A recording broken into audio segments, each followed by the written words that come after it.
하리로다. 아멘. 할렐루야. 이 자리에 함께 하신 여러분들, 또 온라인으로 함께 하시는 여러분들, 모든 분들을 축복하고 환영합니다. 지금 오늘까지 해서 이제 총 4주째 밀양이라고 하는 오래된 영화지만 이 영화가 던져주는 질문을 통해서 신앙의 본질에 대한 부분을 함께 살펴보고 있습니다. 오늘은 그 마지막 시간인데요.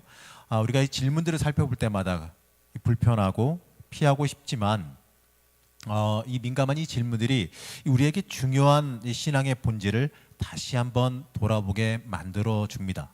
첫 번째 시간에는 진짜 회개가 뭐냐, 이 진정한 회개에 대해서 한번 나눠봤고, 이 두 번째 시간에는 이 고난 앞에서, 이 고난이라는 것을 마주했을 때에 우리가 어떻게 해야 하는지를 함께 살펴봤습니다. 그리고 지난주에는 누가 진짜 이웃이냐, 이 참된 그리스도인으로 사는 모습이 무엇인지에 대해서 함께 나눠봤습니다. 자, 전체적인 내용은 우리의 이 존재의 목적과 삶의 방향성입니다. 내가 누구라고 하는 그 인식이 이 명확해져야 한다라는 것을 나누고 있는 것이지요. 바로 내 속사람이 진정으로 변화해야 한다라는 것을 돌아봅니다. 자, 이처럼 이 참된 그리스도인으로 살아간다라는 것, 자, 이것은요, 우리의 삶이 송두리째 바뀌고 변화해야지만 가능한 겁니다. 자, 이것을 다시 말하면 말이죠, 우리가 하나님을 진정으로 만나면 가능한 일이 되어집니다. 자, 우리가 이것을 갖다가요, 하나님을 만났다, 하나님을 체험했다라고 표현하죠. 자, 그렇다면 자, 여러분들, 체험, 우리가 교회에서 많이 쓰는 용어입니다. 체험했다, 하나님 만났다, 많이 쓰는 용어인데, 이 체험이라고 하는 것은 그러면 도대체 무엇을 갖다가 우리가 체험이라고 부르겠습니까? 자, 이 시간에는 마지막으로 우리가 붙잡아야 되는 참된 체험이 무엇인지에 대해서 함께 나누고 살펴보려 합니다. 우선 영상 하나 보시고 또 다시 나누겠습니다.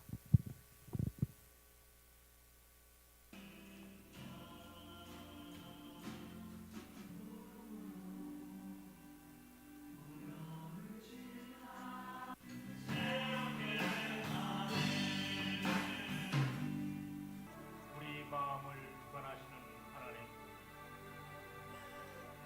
마음을 만지시는 하나님, 우리 마음을 새롭게 해주시는 하나님,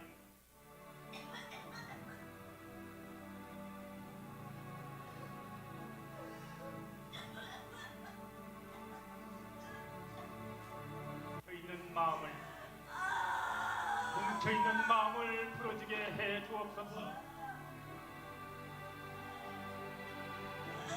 오 하나님,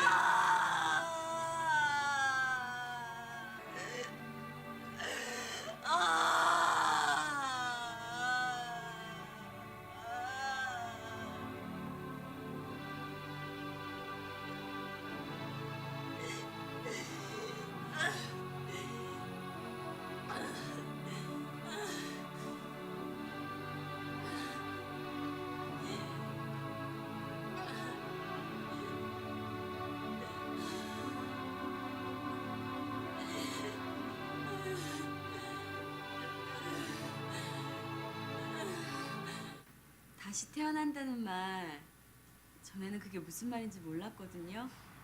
그런데 이제는 확실히 알았어요. 처음에 김 집사님이 저한테 그러시더라고요. 세상에는 눈에 보이는 것만 있는 게 아니라 눈에 보이지 않는 것도 있다고. 아멘. 처음 그 얘기를 들었을 때는요, 솔직히 참 우스웠는데 이제는 저도 그 사실을 가슴으로 느낄 수 있게 됐어요. 아멘. 그렇게 이 가슴이 누가 손으로 막 짓누르는 것처럼 많이 아팠는데요. 이젠 안 아파요. 평화를 얻었어요. 이젠 정말 저한테 일어나는 모든 일들이 하나님의 뜻 가운데서 이뤄진다는 것을 분명히 믿게 됐어요. 아멘. 감사합니다. 우리 이신혜 자매님은 하나님을 만났어요. 하나님을 만나고 성령을 받았어요. 고마우신 우리 주님께서 그런 은혜를 주셨어요. 고통받는 어린 양에게 구원을 주셨어요. 얼마나 감사할 일입니까? 준피아노. 난 솔직히 이해가 잘 안 되거든. 자꾸 행복하다 행복하다는데 뭐가 행복하단 말이야? 그건요. 그냥 느끼는 거예요. 꼭 연애하는 것 같아요. 왜 연애하면 누가 나를 사랑해주고 생각해준다는 느낌 때문에 행복하잖아요. 하나님이 나를 사랑하고 지켜주신다는 느낌. 그걸 매 순간순간 느끼고 너무 분명하게 느낄 때마다 저는 얼마나 행복한지 몰라요. 갈 길인도 하니 내 모든 삶의 기쁨을 충만하니. 자, 제가 의도적으로 이렇게 편집하긴 했는데, 자, 어떻습니까? 영상 쭉 보고 나시면 그냥 어때요? 자연스러운 그냥 교회 뭐 홍보 영상이라든지 그냥 뭐 기독교 방송 영상 같이요. 자, 조금 전에 함께 보신 그 영상을 보게 되면 이 상처받은 영혼을 위한 기도회에서 주인공인 시내가 그 교회 목사님에게 안수기도 받는 장면이 나옵니다. 자, 아들을 잃은 그 슬픔에, 그 아들이 유괴되어 살해당한 그 슬픔에 오열하며 울분을 토하고 있는 그 주인공이 목사님이 안수기도 하실 때에 그 터져 나오던 오열을 멈추고 마음이 진정되는 모습을 봤습니다. 자, 평론가들은 이 장면에서 그때 시내가 진짜 하나님의 치유를 받았을까라고 하는 의문을 제기합니다. 자, 얼핏 보면 이 주인공이 하나님의 기적적인 치유를 받은 것처럼 보이기도 합니다. 자, 그 뒤에 이 기도 안수받고 나서 본인이 치유받았다라고 생각한 뒤에 열심히 교회 생활하면서 변화한 모습으로 살아간 것처럼 보이기 때문에 그렇습니다. 자, 영상에서 보신 것처럼 말이죠. 이 속회 예배를 드리면서 간증하는 모습에서도 그렇고 이웃 가게 사람들과 수다 떨면서 고백하는 모습에서도 그렇습니다. 자, 심지어 이 밀양 역전에서 이 전도대 이 찬양단으로 손을 들고 찬송 부르는 그 모습은요, 이 구원의 감격과 기쁨을 주체하기 어려운 충만한 모습처럼 보입니다. 그냥 모든 내용, 앞뒤 내용, 문맥 다 잘라버리고 그 장면 그 자체만 봤을 때는 말이죠, 마치 진짜 치유받은 것처럼 보입니다. 은혜 받아 변화한 것처럼 보이죠. 얼핏 보면 말입니다. 자, 그런데 저는 이 영화에서 이 부분을 보면서 말이죠, 굉장히 어색한 느낌이 들었습니다. 좀 더 명확하게 말하면 말이죠, 가짜 같아 보였죠. 특히 저 시내가, 저 주인공이 처음 교회에 들어가서 치유받는 그 장면이 더더욱 그렇습니다. 자, 아들을 잃은 고통으로 기진맥진해진 그 주인공은 이 두려운 표정으로 교회에 들었습니다. 교인들은 간절한 표정과 몸짓으로 찬양하고 있는데 주인공은 굉장히 어리둥절하면서 두리번거리죠. 자, 찬양이 끝나고 치유를 위한 기도회가 시작되어지자 이곳저곳에서 흐느껴 울며 기도하는 소리가 들립니다. 자, 그러자 이 주인공은요, 마치 연기하듯이 고통스럽게 기침 몇 번 하는 것처럼 보이더니 가슴을 부여잡고 비통하게 통곡하기 시작합니다. 자, 얼마 후에 이 목사님이 조용히 다가와서 그 주인공의 머리에 안수기도를 하자 그 주인공은 여러분들이 보셨듯이 안정을 찾는 걸 봅니다. 자, 복받쳐 오르던 이 신의 감정을 안수기도로 잠재웠다고 하나님의 치유를 받았다라고 단정하기에는 어떻습니까? 좀 성급한 결정입니다. 자, 기도 중에 통곡했다고, 이 통곡이 터져 나오면 기도했다고 자동으로 하나님 만나고 하나님 체험했다라고 말할 수도 없는 겁니다. 하나님의 치유함은 말이죠, 당연히 우리의 감정과 우리의 정서를 만져주시고 변화시켜 주시지만 이 감정과 정서의 변화가 언제나 하나님의 치유라고 말할 수는 없기 때문에 그렇습니다. 자, 잊지 말아야 되는 것은요, 이 순간의 감정에 속아서는 안 된다는 거죠. 은혜와 응답은 감정이 잦아들어도, 흥분이 잦아들어도 계속해서 유지되어져야 하기 때문에 그렇습니다. 자, 영상 하나만 더 보겠습니다.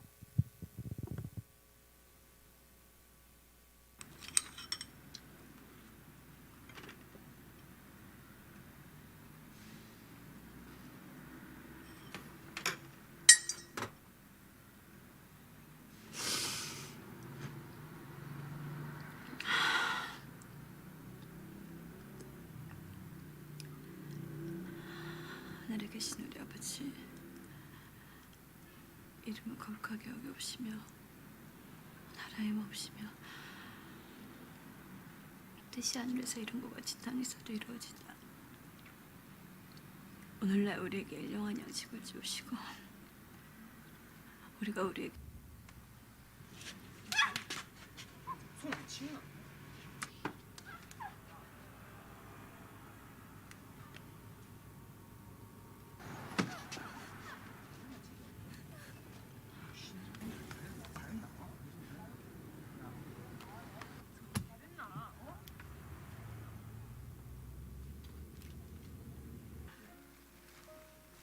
저 한 가지 말씀드릴 게 있어요.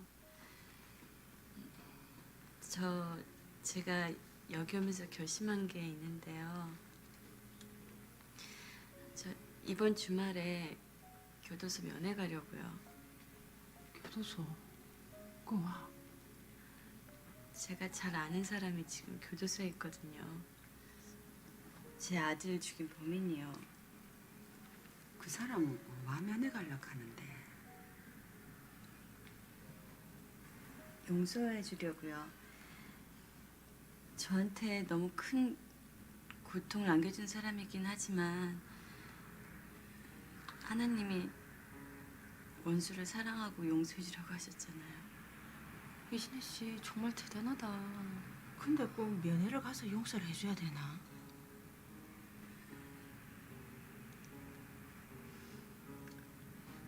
그럼요. 교도소에 제가 직접 찾아가서 그 사람한테 저의 용서를 말하고 하나님의 사랑을 전하는 게 가장 중요하죠. 용서라 하는 게 그게 쉬운 일이 아닙니다. 사실 오래 생각한 거예요, 목사님. 제가 주님을 받아들이고부터 제게 너무 고마우신 주님께 난 무엇을 해야 되나 늘 생각했었거든요. 수아 씨, 기도할게요. 고맙습니다. 잘 다녀올게요. 나는 한방켜도 마음이 그리네. 뭐가요? 마음으로 용서하면 되다 아닙니까? 근데 교도소 면회까지 가가 용서한다는 말까지 하고 그럴 필요까지 있나 이거지. 뭐 신혜 씨가 성자도 아니고. 왜요? 하나님이 죄를 용서해 주셨다고요?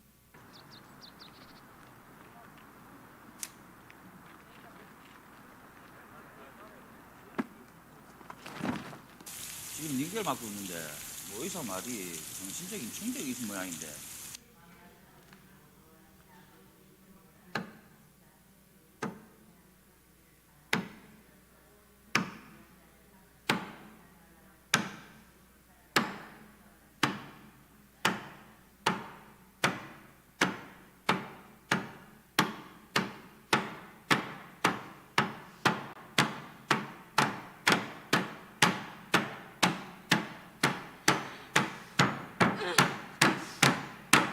수 있는 믿음을 용서를 허락해 해요. 주시옵소서. 어떻게 용서를 해요? 용서하고 싶어도 난 할 수가 없어요. 그 인간 이미 용서받았대요, 하나님한테. 그래서 마음의 평화를 얻었대요. 아이고 와 이라노 목사님 기도 중에. 그래 하나님이 용서하셨으니까네 이 선생도 용서해야지. 이미 용서를 얻었는데 내가 어떻게 다시 용서를 해요? 내가 그 인간을 용서하기도 전에 어떻게 하나님이 먼저 용서할 수 있어요? 아니, 이렇게 괴로운데 그 인간은 하나님의 사랑으로 용서받고 구원받았어요. 어떻게 그러실 수 있어요? 왜? 왜? 주여! 전능하신 우리 아버지 하나님 세워서 하나님의 거룩한 성을 통하여 내 삶의 어느 부분에서 어떻게 문제가 있었는지를 생각하게 하고 듣고 배우게 하셨습니다. 우리의 삶 아름다워하여 주시고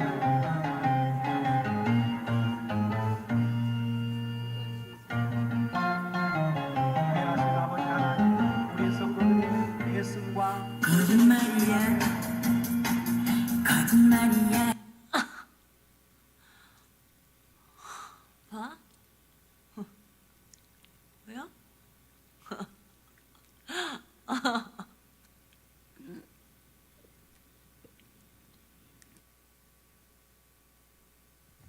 자, 영상 보셨지만 이 단정적으로 좀 말해보면 말이죠.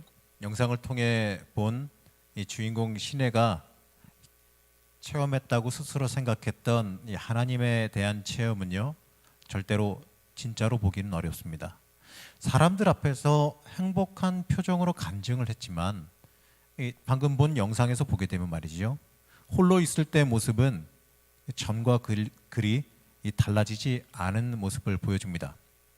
자기 자신의 이 감정을 억누르려고 이 주기도문을 외워보기도 하지만 결론적으로는요, 아무런 효과도 없습니다. 또 영상에서 보셨듯이 이 골목에서 이 남학생들에게 이 폭행당하는 살인범의 딸입니다. 자기 아들을 유괴해서 죽였던 그 살인범의 딸인데, 그 딸이 폭행당하는 걸 보면서도 그냥 보고 지나쳤고 바로 그 다음에 살인범을 용서하겠다라고 사람들 앞에서 말하며 나섭니다. 하지만 자, 여러분도 첫날 이 첫 번째 시간에 봐서 알고 있지만 이 뻔뻔스러운 살인범의 모습, 주인공이 용서하기 전에 이미 자기 자신은 하나님 만나고 하나님께 용서받았다라고 말하는 그 살인범의 모습을 보면서 결국에는 무너져 내리고 맙니다. 결론적으로는요, 전혀 용서할 준비가 되어 있지 않으면서 자기 위안을 위한 만용을 부린 것에 불과하다는 거죠. 진정한 용서는요, 상대방이 어떻게 받아들이든 말든 상대방의 반응과 상관없어야 됩니다. 물론 약간 기분은 상할 수는 있겠지요. 하지만 그 용서 그 자체는요, 그것을 뛰어넘어야 하기 때문에 그렇습니다. 자, 이 주인공인 신혜의 이러한 모습은 용서하기 위한 용서가 아니라, 용서하기 위한 그 용기를 한 것이 아니라 아무런 준비도 없이 용서하는 자가 되어 보려는, 어떻게 보게 되면 자기 위안적인 만용을 부린 것에 불과합니다. 자, 이 모든 것을 보게 되면 말이죠, 이 주인공이 하나님을 진실하게 체험했다라고는요 절대로 판단할 수가 없습니다. 자, 어쩌면 이 주인공은 아들을 잃은 슬픔과 아픔을 견딜 수가 없어서 마치 치유받은 것처럼 자기 스스로를 속이고 있었는지도 모릅니다. 어쩌면 하나님의 치유를 받았다라고 스스로 위로라도 하지 않으면 너무나도 힘들고 아픈 고난의 기간을 견디기 힘들어서 그랬을지도 모르겠어요. 자, 이 신혜가 교회를 찾아가서 잠시라도 이 치유받은 것처럼 행동한 것은요, 어쩌면 너무나도 감당하기 힘든 고통의 짐을 내려놓으려는 방법일 수도 있습니다. 하지만 더 정말 안타까운 건요, 하지만 정말 안타까운 것은 이 교회 안에 이 신의 이 주인공의 이러한 안타까운 내면을 깊게 살펴본 사람이 하나도 없다라는 거죠. 위로한다, 보듬어준다 말만 했습니다. 실제로 그 괴로움, 어찌 보면 그 부자연스러워 보일 수 있는 그 모습을 깊게 살펴보며 보듬어주고 살펴봐준 사람이 아무도 없었다라는 겁니다. 어쩌면 오히려 교회와 교인들이 부추겼을지도 모릅니다. 속회 예배 장면을 떠올려 한번 보시기 바랍니다. 그러면 이 점이 분명하게 드러나죠. 하나님의 은혜를 체험했다고 말하면서 사람들에게 간증을 하게끔 유도하고 있습니다.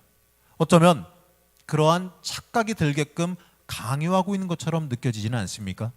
자, 이 주인공이 신혜가 다른 교인들 앞에서 환한 얼굴로 간증했던 장면 기억하시지요? 그 간증의 내용 제가 읽어드리면 이렇습니다. 자, 여러분들은 화면에 있는 글씨 보시면 됩니다. 다시 태어난다는 말, 전에는 그게 무슨 말인지 몰랐거든요. 그런데 이제 확실히 알았어요. 처음에는 김 집사님이 저한테 그러시더라고요. 세상에는 눈에 보이는 것만 있는 것이 아니라 보이지 않는 것도 있다고요. 처음 그 얘기를 들었을 때는 솔직히 참 우스웠는데 이제는 저도 그 사실을 가슴으로 느낄 수 있게 되었어요. 이 가슴이 누가 손으로 막 짓누르는 것처럼 많이 아팠는데요, 이제는 안 아파요. 평화를 얻었어요. 이제는 정말 저에게 일어나는 모든 일들이 하나님의 뜻 가운데서 일어난다는 것을 분명히 믿게 되었어요. 자, 이 고백만 놓고 보게 되면, 이 글씨로만 놓고 보게 되면 말이죠, 참 훌륭한 고백입니다. 그런데 이러한 고백이 말이죠, 참 진실한 심령의 고백, 영혼의 고백, 영혼이 변화해서 정말 성령 하나님께서 주시는 고백이었다면 얼마나 좋겠습니까? 하지만 여러분들 느끼셨는지 모르겠습니다. 연기긴 하겠지만 저는 이렇게 느껴졌어요. 그 고백을 하는 모습이 굉장히 어색하게 느껴졌습니다. 약간 설익은 듯한 고백을 듣고 예배를 인도하는 그 속장님은 시내가 하나님을 체험하고 성령을 받았다라고 단정적으로 말합니다. 그것도 아주 단호하게 확실하게 말합니다. 자, 그 모습을 보면서 말이죠, 저는 굉장히 움찔했습니다. 저도 목사지만 어떻게 저런 말을 단정적으로 저렇게 함부로 말할 수 있을까 싶었습니다. 그런데 함께 있던 교인들의 반응은 어땠나요? 그 얘기를 하자마자 동시다발적으로 하는 얘기는 아멘이었습니다. 이렇게 화답합니다. 안타깝지만 그 신의 아픈 마음과 그 속을 알지 못하고 그 고백만 바라봅니다. 그나마 조금 다행은, 참 영화에 고마웠던 점은 목사님은 말리는 모습이 나왔다라는 거죠. 목사님은 용서가 그렇게 쉬운 게 아닙니다라고 말리는 모습이 나왔다는 게 목사로서 조금이나마 고마웠기도 합니다. 이 진정으로요, 그를 위로하고 치유하고 그를 돌보기를 원하기보다는 눈에 보이는 놀라운 결과물만, 그가 고백하는 그 놀라운 고백만, 그 열매만 치중해서 그들은 바라봤습니다. 어쩌면요, 시내가 보여주는 그 표적, 시내가 보여주는 그 고백을 보면서 말이죠, 자신 스스로 위안을 삼거나 자랑스러워할 수도 있습니다. 자, 사연을 보면 기가 막히지 않습니까? 남편이 죽어서, 교통사고로 죽어서 남편의 고향으로 내려왔고, 또 그 하나밖에 없는 아들이 유괴당해서 살해당했습니다. 참 기가 막힌 사연입니다. 그런데 그가 예수 믿고 삶의 평안을 얻었고, 그가 예수 믿고 위로를 받았고, 그가 예수 믿고 신앙을 가졌고, 그가 예수 믿고 자기 하나밖에 없는 그 아들을 살해한 사람을 용서하겠다라고 말합니다. 자, 여러분, 문자적으로만 이 사연만 내용을 딱 놓고 보게 되면 말이죠, 어떻습니까? 방송거리예요. 간증거리고 누구나 역시 하나님 살아계시다라고 얘기할 수 있는 아주 좋은 스토리입니다. 그런데 만약 말이죠, 그 중에 영적으로 깨어서 그 주인공의 심령을, 그의 중심을 꿰뚫어 보고 조심스럽게 그를 참된 믿음으로 인도해 줄 만한 사람이 있었다면 얼마나 좋았을까라는 생각도 한번 해봤습니다. 안타깝지만 말이죠, 영화에서 너무 과장한 이야기이기도 하지만 이러한 일들이요, 크고 작게 교회에서 때때로 간혹가다 실제로 일어납니다. 어떤 사람이 무엇인가를 체험했다라고 말하면 그게 진짜인지 성령님의 역사인지 확인도 해보지 않고 성급하게 성령 체험이라고 단정하고 그를 간증시키며 추앙하는 경우도 발생합니다. 그러다가 문제가 발생하는 경우도 생깁니다. 심지어는 고난을 신앙으로 믿음으로 극복했다고 간증하면서 실컷 자신을 높이고 자기 의를 세우고 물질을 자랑하고 자기 잘남을 자랑하던 사람이 간증 이후에 얼마 안 돼서 다시 넘어지고 모든 것이 다 무위로 돌아가는 경우를 실제로 보기도 했습니다.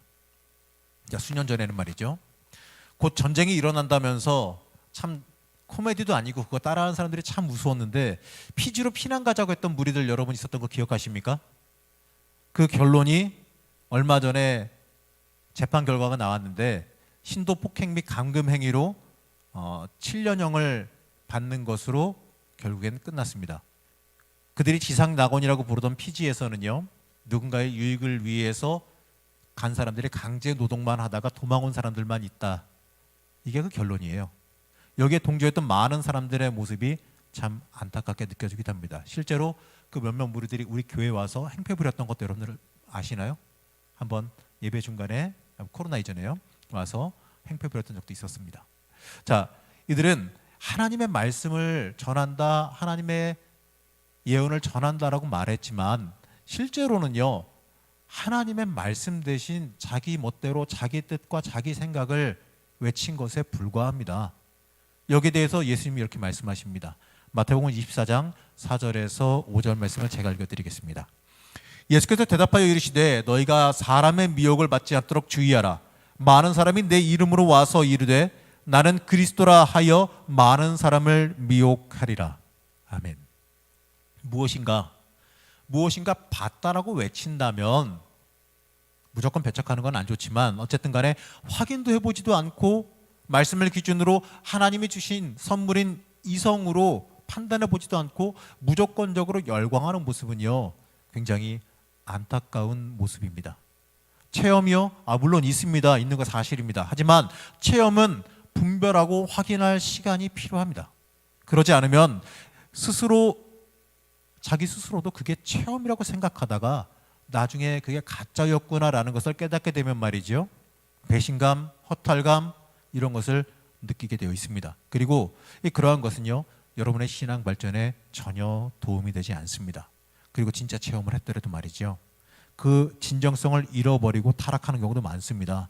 진짜 체험했어도 그 체험 자체, 그 행위 자체, 거기에 모든 것을 갖다가 중점을 두고 나만 특별하다 여기에 빠져들어서 오히려 더 잘못되는 경우도 많이 있다는 거죠. 그렇기 때문에 우리는 누가 무슨 체험을 했다고 하면 조금은 조심히 반응할 수 있어야 합니다. 다치지 않다면 감정적인 변화를 체험으로 잘못 알 수 있기 때문에 그렇습니다. 때때로 감정에 사로잡혀서 무엇이라도 다 할 수 있을 것처럼 느껴질 때도 있습니다. 어떠한 헌신이라도 다 할 수 있을 것처럼 느껴질 때가 있습니다. 하지만 이럴 때 하나님께서는요, 잠시 멈출 것을 말씀하십니다. 성경 말씀에서 역대하 20장에 보게 되면 여호사밧과 아람의 전쟁 이야기가 나옵니다. 이 절대절명의 위기 순간입니다. 정말 모든 게 다 끝나버릴 상황이었는데 그 순간에 온 백성이 위기 순간에 오히려 하나님께 엎드려 기도하고 하나님께 위기 탈출을 간구했더니 하나님께서 직접 임재하여 주셔서 대신 싸워 이겨주실 것이다 라고 말씀하십니다.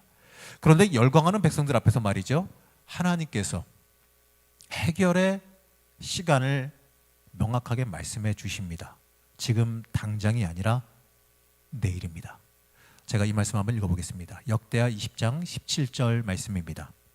이 전쟁은 너희가 싸울 것이 없나니 대열을 이루고 서서 너희와 함께한 여호와가 구원하는 것을 보라. 유다와 예루살렘아, 너희는 두려워하지 말며 놀라지 말고 내일 그들을 맞서 나가라. 여호와가 너희와 함께 하시리라 하셨느니라. 아멘.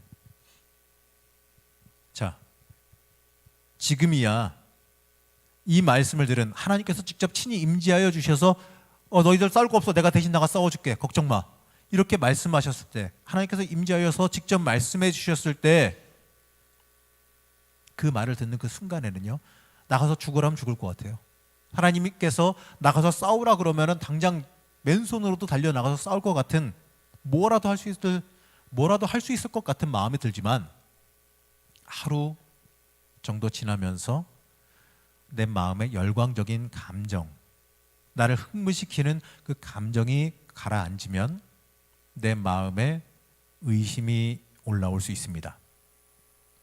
하나님께서 약속하신 그 약속을, 대신 싸워 이겨주시겠다고 하신 그 약속을 혹여나 안 지켜주시면 우리는 다 죽을 것이다 라는 의심이 생길 수도 있습니다. 자, 온 백성이 불리한 지역 그곳에 나가서 서서 구경하라고 하셨는데, 자, 백성이 아무런 무기 없이 그냥 나가 서 있으면요, 몰려오는 적 앞에 그냥 다 몰살당하는 겁니다. 그런데 하나님의 시키신 그 명령이 바로 그겁니다. 자, 감정이 가라앉고 나면 그때부터 뭐가 생기는 줄 아십니까? 의심도 다가오지만 그때부터는요, 진정한 믿음과 결단이 우리에게 다가오게 됩니다. 그냥 감정으로, 마음으로 뭐든지 할 수 있을 것 같은 마음이 들지만 그게 다 가라앉고 나면 말이죠, 그때는 의심과 싸워 이긴 진짜 믿음과 진짜 하나님을 향한 결단이 기다리게 된다는 거죠. 그리고 말씀에도요, 그들이 믿음으로 나갔을 때 하루 정도 지나고 나서 여러 가지 의심과 여러 가지 마음이 들었지만 그걸 다 싸워 이기고 나서 그 다음날 아침에 온 백성이 그 두고들 앞에 나가 섰을 때에 하나님께서 사람이 생각할 수 없는 방법으로 정말 손 하나 대지 않고 하나님께서 대신 싸워 이겨주시는 놀라운 역사를 그들이 만나게 됩니다.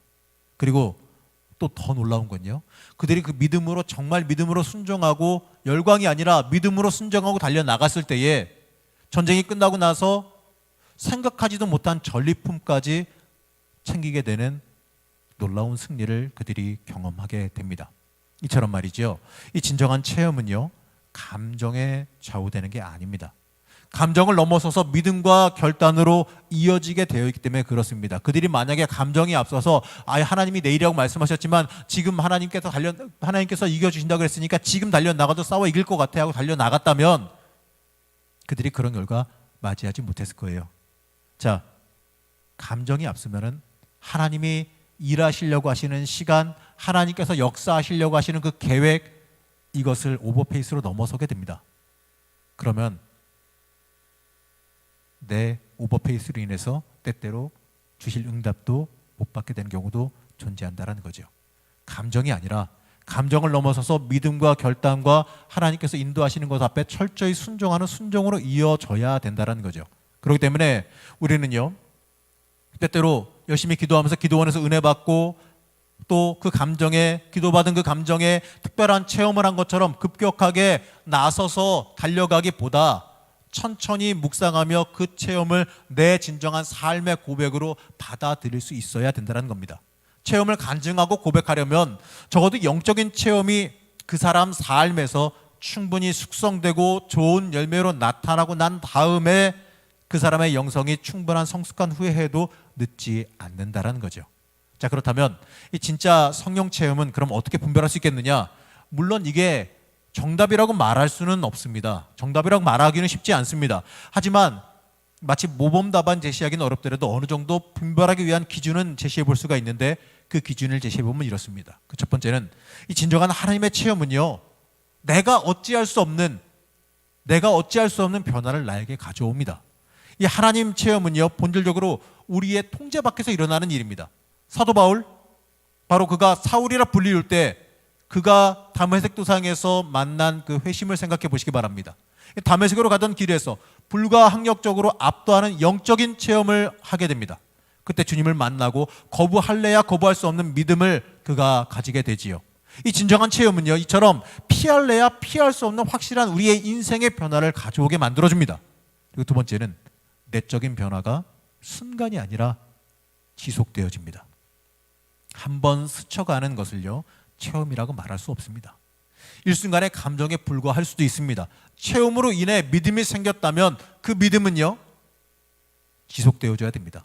물론 어느 정도의 넘어졌다 일어섰다 이런 굴곡은 있을 수 있겠지만, 하지만 그 전과는 분명히 다른 인생의 변화가 있어야 됩니다. 체험을 통해 평안이 생겼다면 그 평안은 그 사안에 한해서만큼은 계속해서 이어져야 한다는 겁니다. 오늘 주인공인 그 시내의 체험이 진실하지 못한 이유가 바로 여기에 있습니다. 잠시 흔들릴 수는 있지만 그것은 다시 영적 생활을 통해 회복되어져야 합니다. 때로 약해지기도 하지만 하나님을 완전히 떠나지 않는 한 그 평안은요, 그 영적인 평안은 계속적으로 지속되어져야지만 합니다. 자, 영화에서 보게 되면 말이죠, 살인범 그 도섭의 모습에 흔들리고 분노할 수는 있습니다. 어떻게 사람 죽여놓고 미안하다고 하면 다냐, 이런 식으로 화를 내고 분노할 수도 있습니다만, 그가 진정한 체험을 만약에 했다면 내가 용서해주지 않았는데 어떻게 네가 용서를 받았다고 말할 수 있느냐, 어떻게 나에게 용서할 수 있는 권리도 주지 않느냐라고 하면서 하나님께 분노하며 삿대질하는 그러한 모습을 보일 수는 없다라는 것이지요. 자, 세 번째는 내적 변화는 외적인 변화를 불러옵니다. 진정한 체험을 했으면 말이죠, 내 인생에 진정한 체험을 했으면 하나님이 주시는 평안으로 인하여서 내 삶의 질과 내 삶의 가치관, 인생의 목표가 변화해 갑니다. 당장이야 급격하게 변화하지 않겠지만 결국엔 하나님이 원하시는 방향으로 내 삶이 바뀌게 됩니다. 삶의 열매가 진실하게 맺혀지게 되어 있습니다.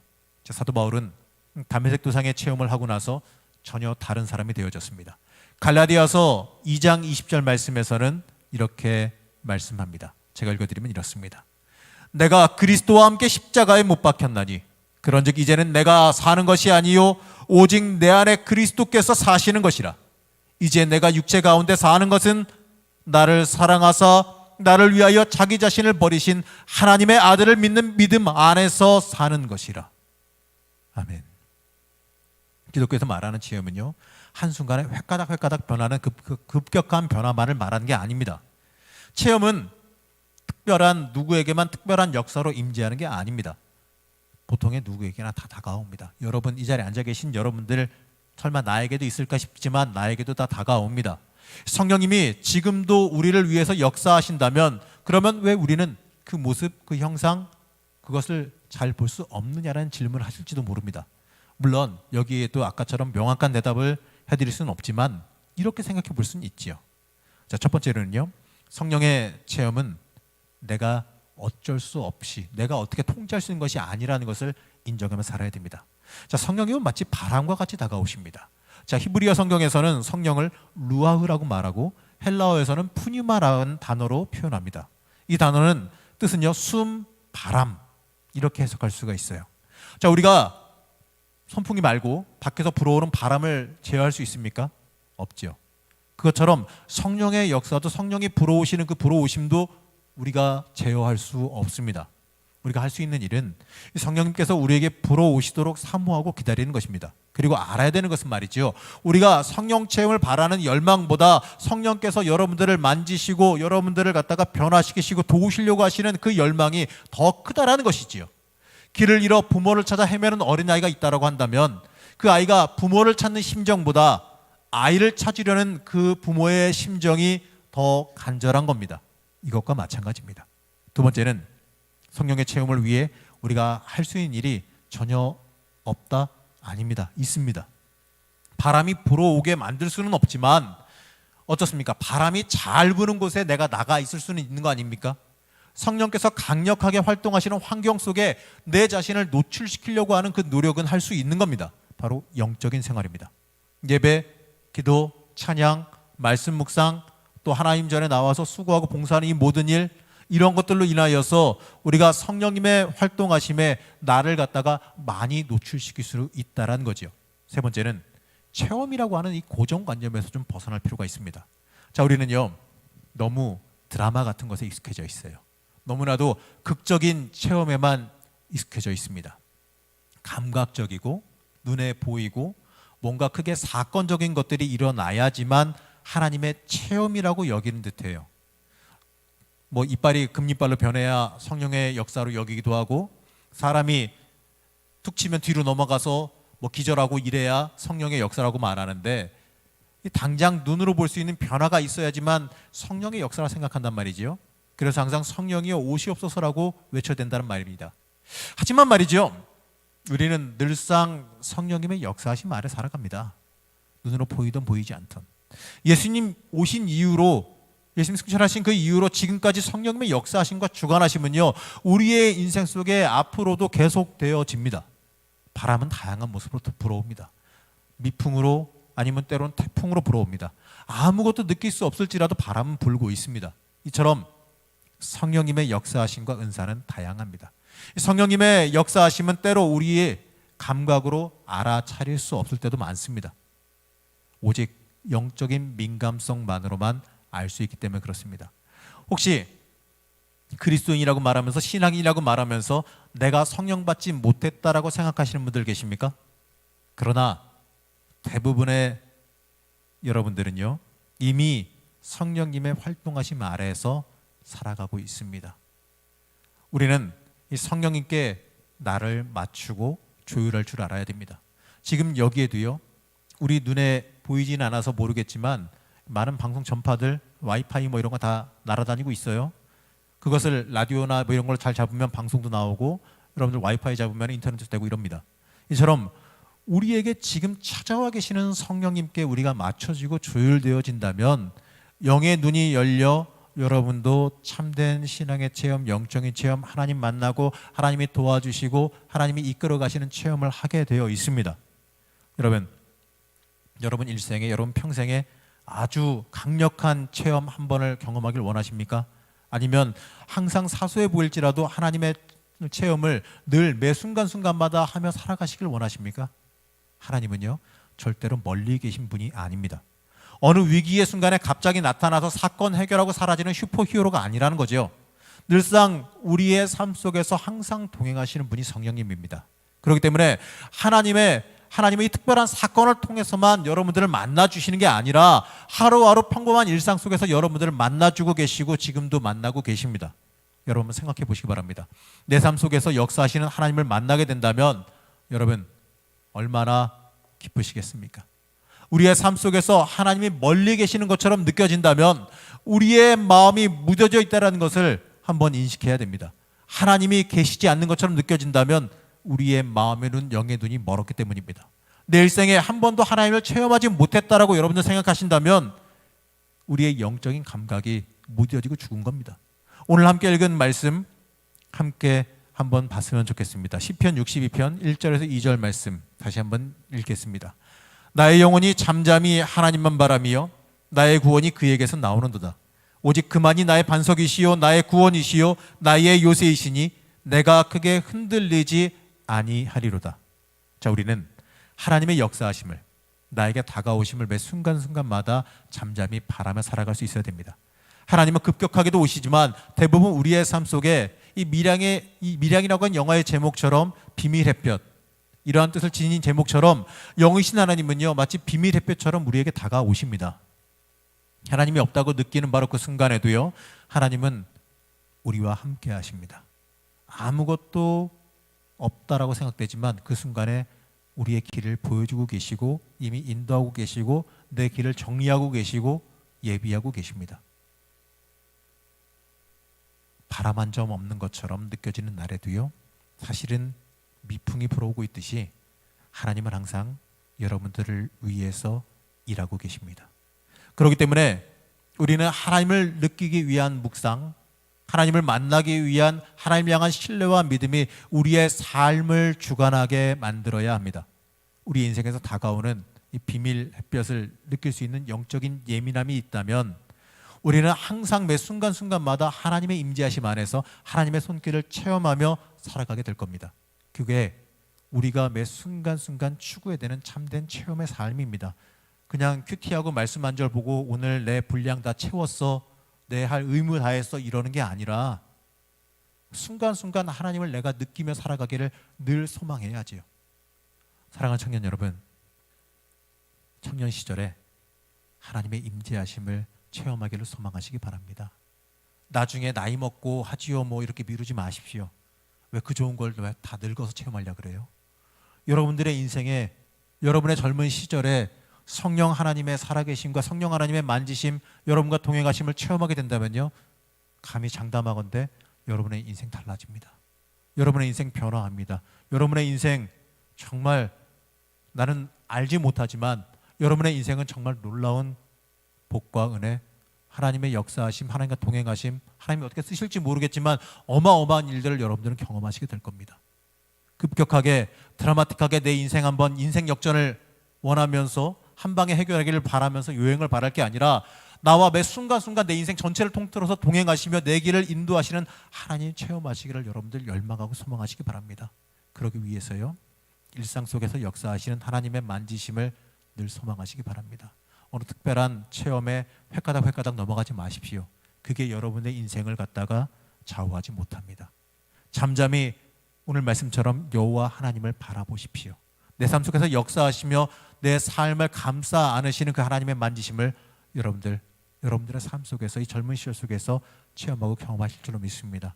취업 안 된다고, 길이 안 보인다고, 소원하는 게 잘 이루어지지 않는다고 여러분 그것 때문에 걱정하고 근심 먹고 그것 때문에 어렵게 생각하지 마십시오.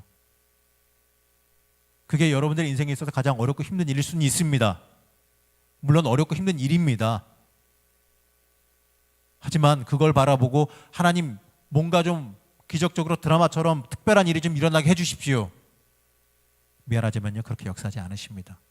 그 어렵고 힘든 그 지리한 어떻게 보면 앞길이 하나도 보이지 않는 것처럼 뭐가 열리지 않는 것처럼 깜깜하게 보이는 그 순간일지라도 여러분들이 하나님 신뢰하고 믿고 맡기며 나아가면요, 차근차근 일하시며 답답하겠지만 매 순간마다 여러분 보호하시고 지키시며 안아주시며 이끌어 가시는 하나님의 은혜 경험하게 될 겁니다.